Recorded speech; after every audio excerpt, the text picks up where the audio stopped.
आप सभी का हिंदी वाटिका चैनल में हार्दिक स्वागत है। दोस्तों, आज हम संधि का दूसरा पार्ट पढ़ने वाले हैं और संधि में जानेंगे कि कौन कौन से क्वेश्चन एग्जाम में आते हैं। अगर आप उत्तर प्रदेश पुलिस, बिहार पुलिस और बिहार शिक्षक भर्ती की तैयारी कर रहे हैं तो इस वीडियो को पूरा देखेंगे ताकि आपको इसका लाभ मिल सके। आइए जानते हैं कि संधि से कौन कौन से क्वेश्चन पूछे जाते हैं और इस वीडियो को आप कोशिश करें कि पूरा देखिएगा। चलिए हम बात करते हैं संधि की। तो भैया देखिए, संधि किसे कहते हैं, कितने प्रकार के होते हैं, इसका विलोम क्या होता है, संधि में क्या किया जाता है, ऐसे ही क्वेश्चन, सिंपल से क्वेश्चन पूछे जाते हैं। तो जितने भी क्वेश्चन आज संधि से बन पाएंगे हम आपको वो बता देंगे। चलिए बात करते हैं, हम संधि की बात करते हैं। तो सबसे पहले जो है संधि में पूछा जाता है कि इसका शाब्दिक अर्थ क्या होता है। पूछा जाता है कि संधि का शाब्दिक अर्थ क्या होता है। शाब्दिक अर्थ क्या होता है, ये क्वेश्चन बहुत ज़्यादा पूछा जाता है कि संधि का शाब्दिक अर्थ क्या होता है। तो दोस्तों हमेशा याद रखना, संधि का जो शाब्दिक अर्थ होता है मेल होता है। क्या होता है? मेल, या आप इसे कह सकते हैं मिलाप। मेल या मिलाप कह सकते हैं। संधि का शाब्दिक अर्थ होता है मेल या मिलाप। देखिए, कुछ क्वेश्चन ऐसे हैं जो परीक्षा में लगभग पूछे जाते हैं। तो आप इन सब चीज़ों, इन बातों को आपको ध्यान में रखना है। जो पॉइंट परीक्षा की दृष्टि से इम्पोर्टेंट हैं वो हम आपको बताते चलेंगे ताकि आपको कोई दिक्कत ना हो। ठीक है। संधि का शाब्दिक अर्थ होता है मेल या मिलाप होता है, पहली बात। ठीक है। दूसरी बात यहाँ पर आती है कि संधि में हमेशा दो वर्णों के बीच में विच्छेद ही कराया जाता है और मेल कराया जाता है। ठीक है। इसमें हमेशा याद रखेंगे दो वर्णों के मध्य, दो वर्णों के मध्य, दो वर्णों के मध्य दो चीजें कराई जाएंगी। या तो हमेशा दो वर्णों के मध्य या तो मेल होगा, या तो मेल होगा, या फिर क्या होगा, या फिर विच्छेद होगा। इसका मतलब संधि के दो वर्णों के मध्य या तो भैया मेल कराते हैं, या तो हम क्या कराते हैं, या तो हम विच्छेद कराते हैं। ये भी पॉइंट आपको याद रखना पड़ेगा। तो संधि में दो वर्णों के मध्य मेल होता है और दो वर्णों के मध्य ही विच्छेद होता है। इसका मतलब संधि में विच्छेद किया जाता है और संधि का शाब्दिक अर्थ क्या होता है? मेल होता है। और जब उसका जोड़ना मेल कहलाता है और संधि को अलग करना उसको क्या कहते हैं? विच्छेद कहते हैं। अच्छा, ये बात हो गई। इसके बाद बात आती है कि संधि, देखिए संधि जो है ना, यहाँ पर हमेशा एक चीज याद रखेंगे। अगर कभी कभी पूछ लिया जाता है कि संधि में कौन सी संधि है, तो समधन धी इसमें है। कौन सी संधि? व्यंजन संधि। अगर आप ऐसे लिखेंगे ना, ऐसे समधन धी, ऐसे समधन धी। ठीक है, यहाँ पर ऐसे। तो यहाँ पर क्या होगा? माँ के बाद अगर धा आता है तो इस माँ का परिवर्तन किस में हो जाता है? इस माँ का परिवर्तन अनुस्वार में हो जाता है। किसमें हो जाता है? अनुस्वार में हो जाता है। इसका मतलब अंक बिंदु में हो जाता है। तो यही अंक बिंदु किस में लग जाएगा? सा में लग जाएगा। तो इसका मतलब इसमें कौन सी संधि है? व्यंजन संधि है। कौन सी संधि है? व्यंजन संधि है। खाली इस शब्द की बात कर रहे हैं, समधन में कौन सी संधि है, तो यहाँ पर कौन सी संधि हो जाएगी? व्यंजन संधि हो जाएगी। इतनी बात क्लियर हो गई। इसको यहाँ से हटा रहे हैं हम। ठीक है। अच्छा, ये तो बात हो गई। दो वर्णों के मध्य मेल और दो वर्णों के मध्य ही विच्छेद संधि में होता है और इसका शाब्दिक अर्थ क्या होता है? मेल या मिलाप होता है। इसकी अगर परिभाषा की भैया बात करें, ठीक है, अगर हम संधि की परिभाषा की बात करें, अगर आपसे कोई पूछे संधि कहते किसको हैं, तो दो वर्णों के मेल से उत्पन्न विकार को हमेशा क्या कहते हैं? संधि कहते हैं। आप इसको राइट डाउन कर सकते हैं कि दो वर्णों के मेल से,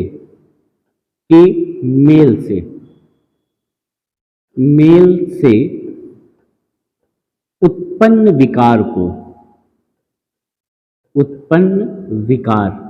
देखिए, विकार का मतलब यहाँ पर परिवर्तन से है। विकार का मतलब किससे है? यहाँ पर परिवर्तन से है। परिवर्तन, दो वर्णों के मेल से उत्पन्न परिवर्तन या विकार को हम क्या कहते हैं? संधि कहते हैं। संधि कहते हैं। संधि कहते हैं दो वर्णों के मेल से उत्पन्न विकार को। देखिए यहाँ पर दो बातें याद रखिएगा। एक तो यहाँ पर सबसे पहला पॉइंट है कि दो वर्णों के मेल से उत्पन्न विकार को हम क्या कहते हैं? संधि कहते हैं। और यहाँ पर परिवर्तन बहुत जरूरी है, याद रखना। वर्णों का मेल कराएंगे तो उन वर्णों में परिवर्तन आपको मिलेगा, उसे ही हम क्या कहेंगे? उसे ही हम संधि कहेंगे। क्या कहेंगे? उसे ही हम संधि कहेंगे। अब यहाँ पर बात आती है संधि के भेद की बात आती है। सबसे मेन पॉइंट अब यहाँ पर हम लोग पढ़ने जा रहे हैं, संधि के भेद की बात आती है। पहले तो विलोम शब्द जान लीजिए।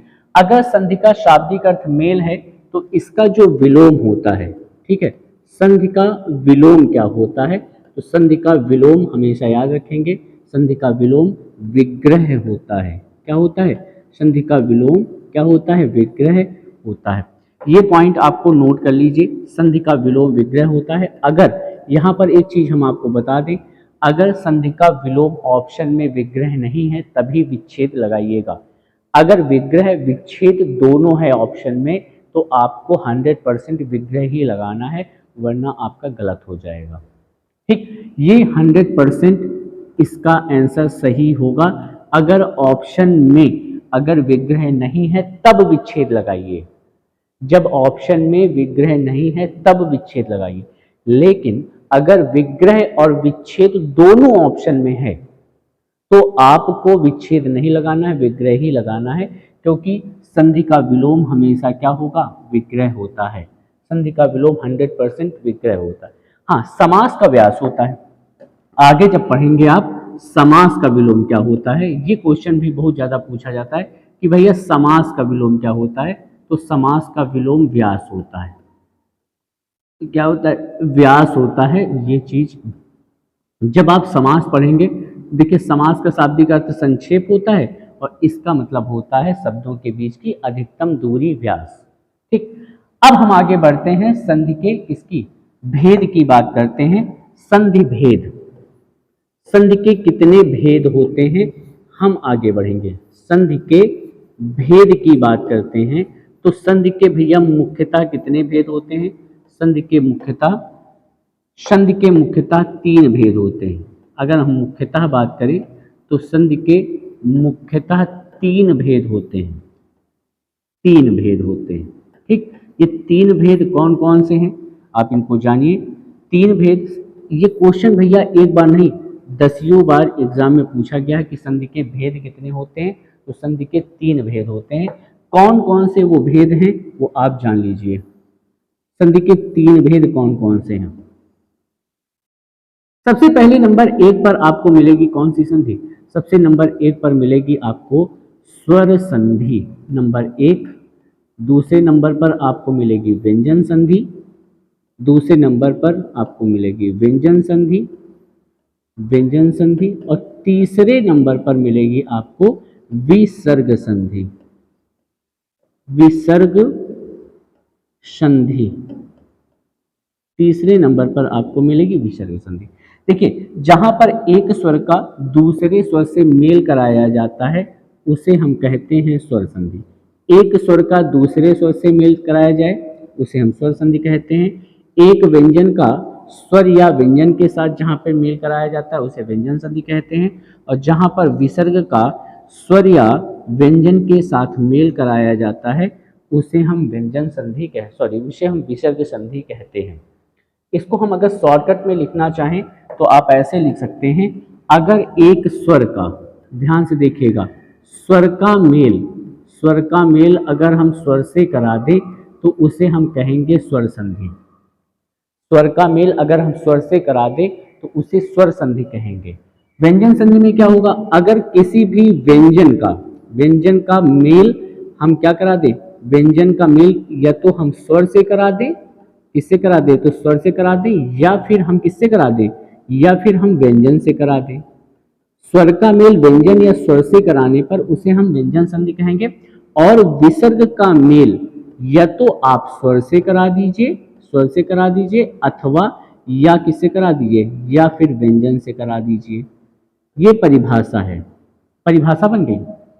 ठीक है, स्वर का मेल स्वर से कराने पर स्वर संधि, व्यंजन का मेल स्वर अथवा व्यंजन से कराने पर व्यंजन संधि, और विसर्ग का मेल स्वर अथवा व्यंजन से कराने पर हम उसे विसर्ग संधि कहेंगे। उसे हम क्या कहेंगे, उसे हम विसर्ग संधि कहेंगे।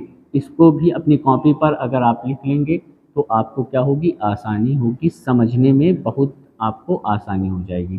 ठीक है, स्वर का मेल स्वर से कराने पर, व्यंजन का मेल व्यंजन से कराने पर, और विसर्ग का स्वर और व्यंजन दोनों से कराने पर कौन सी संधि होगी, ये होगी आपकी विसर्ग संधि, और ये होगी आपकी स्वर संधि, और सामने है आपकी कौन सी संधि, व्यंजन संधि। इतनी बात क्लियर हो गई। इसमें से सबसे पहले जो हम पढ़ने वाले हैं वो हम पढ़ने वाले हैं कौन सी संधि, हम पढ़ने वाले हैं स्वर संधि। स्वर संधि के भैया 5 भेद होते हैं। सबसे पहले नंबर 1 पर हम पढ़ेंगे स्वर संधि। स्वर संधि के 5 भेद होते हैं, इसको अपनी कॉपी पर आप लिख लीजिएगा। अब हम पढ़ेंगे स्वर संधि के भेद। ठीक है, हम पढ़ेंगे स्वर संधि के भेद पढ़ने वाले हैं, थोड़ा सा इसको ध्यान से देखिएगा। ठीक, स्वर संधि के भेद नंबर 1 पर हम आ जाएंगे, कौन सी संधि, स्वर संधि। स्वर संधि नंबर 1 पर है आपकी स्वर संधि। ठीक है, देखिए स्वर संधि के अगर भेद की बात करें तो स्वर संधि के मुख्यतः कितने भेद होते हैं भैया, स्वर संधि के मुख्यतः 5 भेद होते हैं।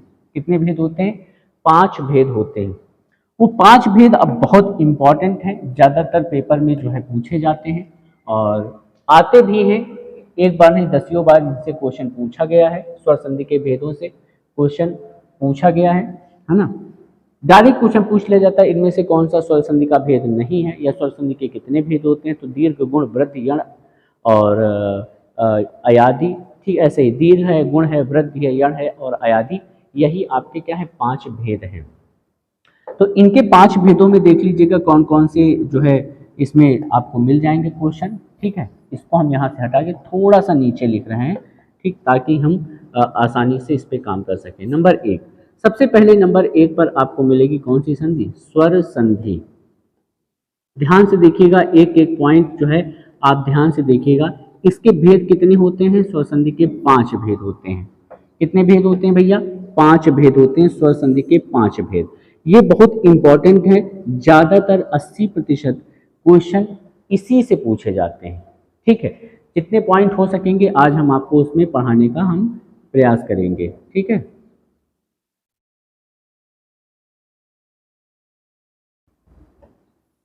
ये स्वर संधि के 5 भेद। सबसे पहले नंबर पर आ जाइए, नंबर 1 पर है आपकी कौन सी, नंबर 1 पर है आपकी दीर्घ संधि। नंबर 1 पर है दीर्घ संधि। दूसरे नंबर पर आपको मिलेगी गुण संधि, गुण संधि। तीसरे नंबर पर आपको मिलेगी वृद्धि संधि, वृद्धि संधि, वृद्धि संधि। और चौथे नंबर पर मिल जाएगी आपको यण संधि, यण संधि। और 5वें नंबर पर आपको मिल जाएगी अयादि संधि।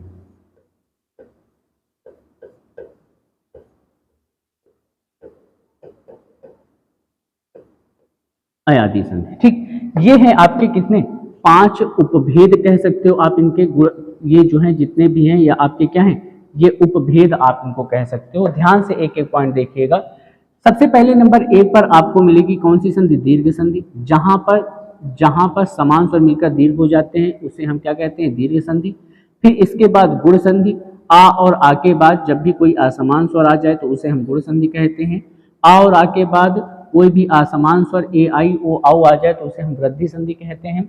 बीच में अगर या और वा मिल जाता है तो या वा के साथ अगर कोई आधा अक्षर मिल जाए तो उसे हम क्या कहेंगे, यण संधि। और बीच में या और वाही मिल जाए तो उसे हम कहेंगे अयादि संधि। ठीक, यहाँ पर इसके ये जो संधियां हैं ना, ये दीर्घ, गुण, वृद्धि, यण और अयादि, आज हम आपको इसकी रामबाण ट्रिक बता रहे हैं। ठीक है, कैसी ट्रिक बताने जा रहे हैं, रामबाण ट्रिक, रामबाण ट्रिक। ठीक है,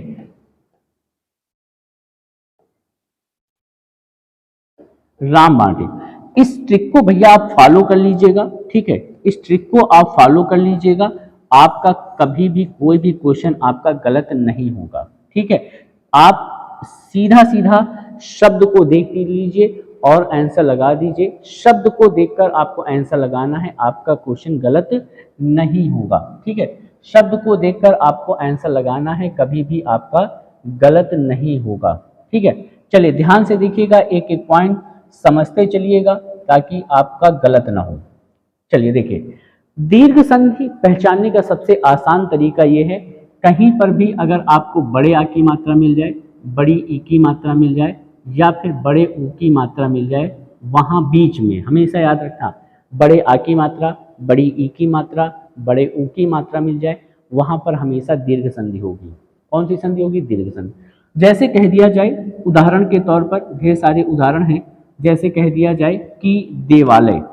ठीक, जैसे उदाहरण है आपका देवालय। ठीक, देवालय है जैसे उदाहरण। ठीक है, जैसे कह दिया जाए, अब देखिए बड़ी ई की मात्रा, जैसे कह दिया जाए नदी शब्द है। ठीक, नदी शब्द है। ठीक, जैसे कह दिया जाए बड़े ऊ की मात्रा है ना, जैसे कह दिया जाए भानुदय, भानुदय, ये देखिए। ठीक, बीच में देखिए बड़े आ की मात्रा है, बीच में बड़ी ई की मात्रा है, बीच में देखिए बड़े ऊ की मात्रा है, तो ऐसी संधि हमेशा दीर्घ संधि होगी। ठीक, गुण संधि में क्या होगा? गुण संधि में भैया हमेशा क्या होगा, अगर आपको कहीं पर एक की मात्रा मिल जाए, कहीं पर भी ओ की मात्रा मिल जाए, या आपको रेफ रा मिल जाए, तो हमेशा वहां पर आप किसी भी शब्द में अगर ए की मात्रा, ओ की मात्रा और रेफ रा लास्ट में मिल जाए, तो हमेशा वहां पे कौन सी संधि होगी? वहां पे गुण संधि होगी। इसके उदाहरण के तौर पर आप देखेंगे, जैसे कह दिया जाए रमेश, क्या कह दिया जाए? जैसे देखिए रमेश एक ही मात्रा है कि नहीं? ठीक, जैसे कह दिया जाए ओ की मात्रा वाले, जैसे कह दिया जाए महोदय, महोदय कह दिया गया। ठीक, जैसे कह दिया गया कि महर्षि, महर्षि, इस तरीके से महर्षि। ये उदाहरण आपको बहुत इंपॉर्टेंट है, यही ज़्यादातर एग्जाम में, यही ज़्यादातर पेपर में पूछे जाते हैं।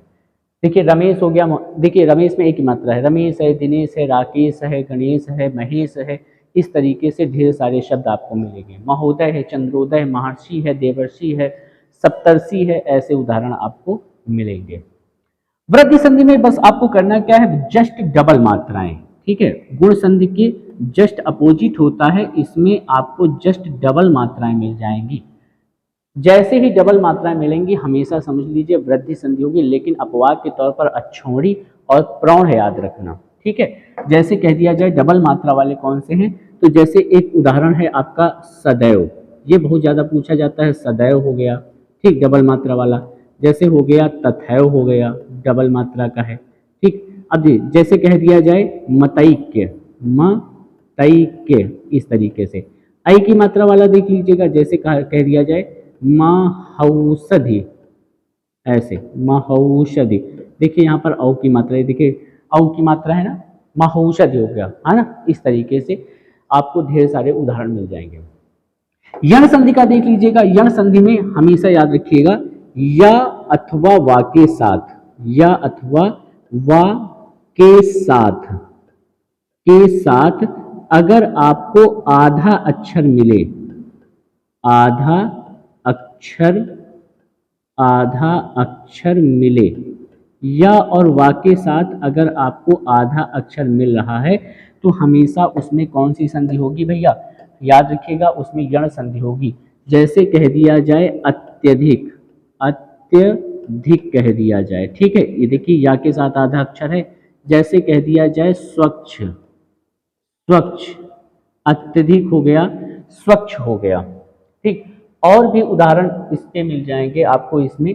जैसे कह दिया जाए अत्याचार, क्या कह दिया जाए? अत्याचार कह दिया जाए। ठीक है, जैसे न्यून कह दिया जाए, न्यून। ठीक है, जैसे प्रत्याशा, प्रत्याशा, आशा के बदले आशा, प्रत्युपकार।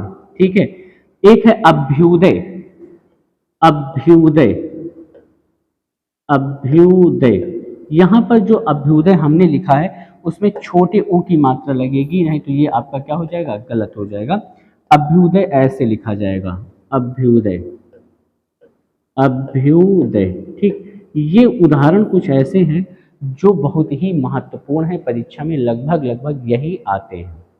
चाहे बिहार पुलिस हो, चाहे वो उत्तर प्रदेश पुलिस हो, चाहे बिहार शिक्षक भर्ती हो, चाहे उत्तर प्रदेश शिक्षक भर्ती हो, कहीं पर भी ये नहीं बदलेंगे, ये हमेशा ऐसे ही रहेंगे। आपको ज़्यादा इधर उधर भटकने की ज़रूरत नहीं, यहीं से आप पढ़ लीजिए, आपका लगभग लगभग हिंदी में संधि आपकी गलत नहीं होगी। अयाधी स्वर संधि का नियम क्या है? अयाधी स्वर संधि का नियम ये कहता है कि भैया नियम नहीं, एक ट्रिक बनाई गई है, अगर बीच में आपको बीच में या और वा मिल जाए, ठीक, किसी भी शब्द के बीच में, याद रखिएगा कि शब्द के बीच में, शब्द के बीच में अगर आपको क्या मिल जाए, या अथवा वा मिल जाए, या अथवा वा, ये दोनों चीज या अथवा वा अगर मिले, ठीक है, या अथवा वा मिले। लेकिन इसकी सबसे खास बात यह है कि इनमें सबसे खास बात आप ये कह सकते हैं कि जब भी या वा मिलेगा तो जरूर आपको, लेकिन वो तीन, हमेशा याद रखना, वो 3 अक्षर वाले शब्द होते हैं। ज्यादातर आपको 3 अक्षर वाले वो शब्द होंगे, 3 अक्षर वाले आपको लगभग लगभग वो शब्द मिलेंगे। जैसे उदाहरण के तौर पर आप कह सकते हैं, जैसे देखो ध्यान से देखना, जैसे आपका है पवन, जैसे पवन है 3 अक्षर वाला है, जैसे है भवन, भवन, ठीक, जैसे शयन, जैसे चयन, चयन, जैसे श्रवण, श्रवण, ठीक है, जैसे पावन, पावन, ये तो पवन है, पावन भी हो जाएगा, ठीक, नायक, नायक, नायक, ठीक है, गायक, इस तरीके से, जैसे गवीस, ये ई की मात्रा जरूर है लेकिन गोधन ईस होगा, गवीस, ठीक है, पवित्र, पवित्र, ठीक है, इस तरीके के ढेर सारे उदाहरण आपको इसमें मिल जाएंगे। ठीक है, बात क्लियर हो गई भाई? उम्मीद है कि आपको ये जो ट्रिक है जो हमने आपको बताई है ये पूरी तरीके से आपको समझ में आ गई होगी। ठीक है, उम्मीद है कि ये संधि की जो ट्रिक है वो आपको पूरी तरीके से भैया समझ में आ गई होगी, है ना। एक बार फिर से समझ लीजिएगा, दीर्घ गुण वृद्धि यण और अयाद में बीच में बड़े आ बड़ी बड़े ऊ की मात्रा, ए की मात्रा, ओ की मात्रा और यहाँ पर रेफरा की मात्रा, वृद्धि संधि में आई औ की मात्रा।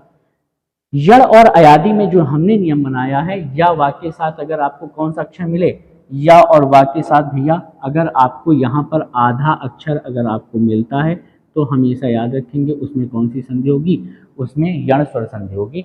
और बीच में ही या और वा मिल जाए हमेशा, देख लीजिए कोई भी ऐसा यहाँ पर वर्ड नहीं है, यहाँ पर देखिए क्या है, यहाँ पर वा है, यहाँ पर भी वा है, यहाँ पर या है, यहाँ पर या है, यहाँ पर भी वा है, यहाँ पर भी वा है, ठीक, यहाँ पर क्या है, या है, यहाँ पर भी या है, यहाँ पर वा है, यहाँ पर भी वा है। तो ऐसे हमेशा याद रखिएगा, ऐसे ऐसे जितने भी शब्द होंगे हमेशा आप शब्दों को देखकर आप यहाँ पर पहचान सकते हैं पूरे तरीके से। तो दोस्तों आज का ये वीडियो कैसा लगा कमेंट बॉक्स में जरूर से जरूर मैसेज करिए और अपना ढेर सारा प्यार बनाए रहिए। इस चैनल को ज़्यादा से ज़्यादा सपोर्ट करें ताकि हम आपको ज़्यादा से ज़्यादा हम आपको पढ़ा सकें। मिलते एक नए वीडियो के साथ, तब तक के लिए जय हिंद, जय भारत।